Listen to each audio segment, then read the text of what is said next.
اس طرح ہے کہ قطر عالم اس کے وسط سے گزرتا ہے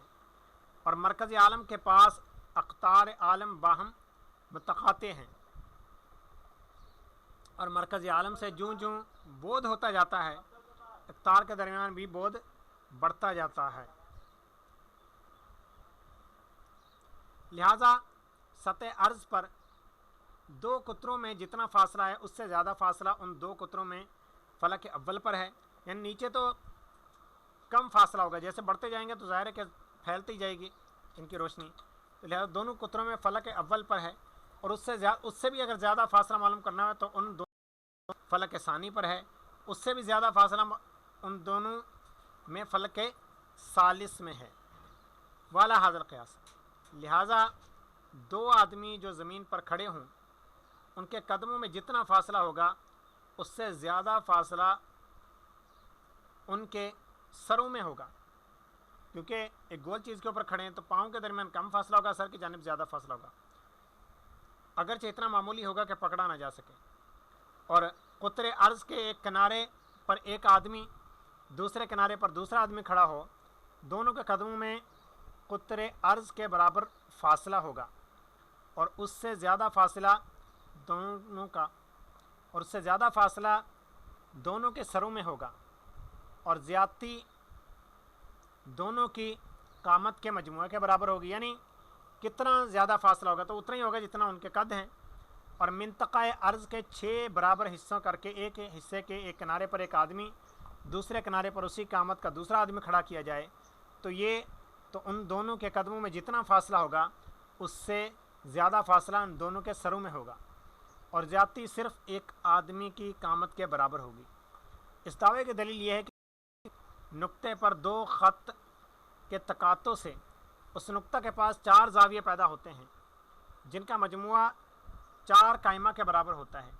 اس لیے کسی نقطہ پر 3 یا زیادہ خطوط کے تقاطع سے اس نقطہ کے پاس جتنے زاویے پیدا ہوں گے ان سب کا مجموعہ 4 قائمہ کے برابر ہوگا، اور زاویوں میں تساوی سے ان کی اقواس میں تساوی لازم ہے، اس لیے زمین کے 3 قطر ایسے کہ جن کے تقاطع سے مرکز عالم کے پاس 6 زاویہ متساویہ پیدا ہوتے ہیں، وہ محیط عرض کو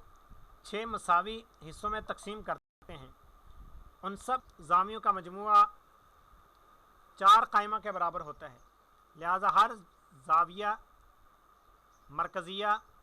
4 قائمہ تقسیم 6 برابر ہے 2/3 قائمہ ثلثان حاصل ہوگا۔ محیط عرض کے ان 6 مساوی حصوں میں سے کسی ایک حصے کے ایک کنارے پر ایک آدمی، دوسرے کنارے پر دوسرا آدمی کھڑا ہو تو دونوں کے قدموں کے درمیان ایک خط مستقیم واصل ہوگا اور ایک مسافہ ہوگا، جس کا قاعدہ وہ خط مستقیم ہوگا جو دونوں کے قدموں کے درمیان واصل ہوا ہوگا، اور ہر ساق کا مبدا مرکز عرض اور منتہا محیط عرض ہوگا۔ اور اقلیدس نے مقالیہ اولیٰ کی 32ویں شکل میں یہ ثابت کیا ہے کہ ہر مثلث کے تینوں زاویوں کا مجموعہ 2 قائمہ کے برابر ہوتا ہے، اس لیے اس مثلث کے تینوں زاویوں کا مجموعہ بھی 2 قائمہ کے برابر ہی ہوگا۔ اوپر یہ ثابت ہو چکا ہے کہ اس مثلث کا زاویہ مرکزیہ ثلثان قائمہ کے برابر ہوگا، اس لیے اس مثلث کے باقی 2 زاویہ محیطہ کا مجموعہ 2 قائمہ مائنس 2/3 یعنی 2/3 قائمہ، اور آگے پھر جواب آیا 4/4 4 ثلث قائمہ کے برابر ہوگا، اور مرکز عرض سے محیط تک جتنے خطوط مستقیمہ نکلتے ہیں سب باہم برابر ہوتے ہیں، اس لیے اس مثلث کی دونوں ساقیں جن کا مبدا عرض مرکز عرض اور منتہا محیط عرض ہے باہم برابر ہوں گے۔ اور اقلیدس نے مقالہ اولیٰ کی شکل خامس میں یہ ثابت کیا ہے کہ مثلث متساوی ساقین کے اندر قاعدہ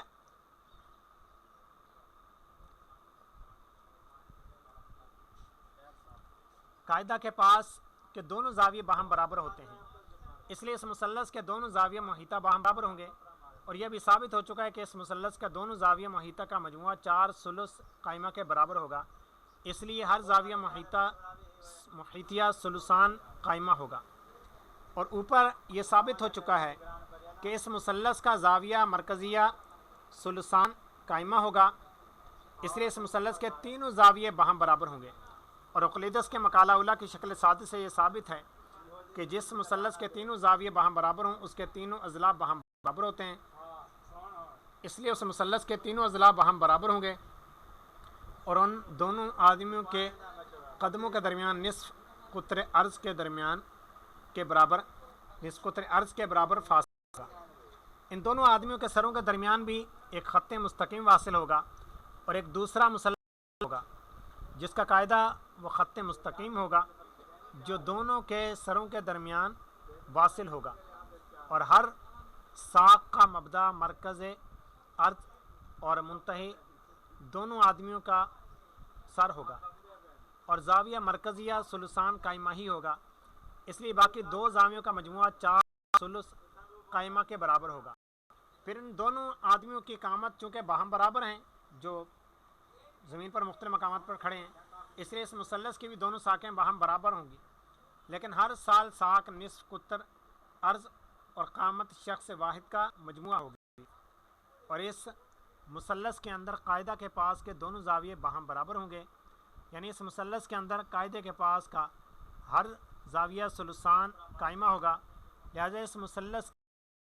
تینوں زاویے باہم برابر ہوں گے، اور مثلث کے تینوں زاویے میں تساوی سے اس کے تینوں ضلعوں میں تساوی لازم ہے، اس لیے ان دونوں آدمیوں کے سروں کے درمیان فاصلے کی مقدار نصف قطر عرض اور قامت شخص واحد کا مجموعہ ہوگا، اور اوپر سے یہ ثابت ہو چکا ہے کہ ان دونوں آدمیوں کے قدموں کے درمیان فاصلہ نصف قطر عرض کے برابر ہے، لہٰذا ان دونوں کے قدموں میں جتنا تفاوت یعنی فاصلہ ہے اس سے فاصلہ ان دونوں کے سروں میں ہوگا، اور زیادتی یعنی نصف قطر عرض قامت شخص واحد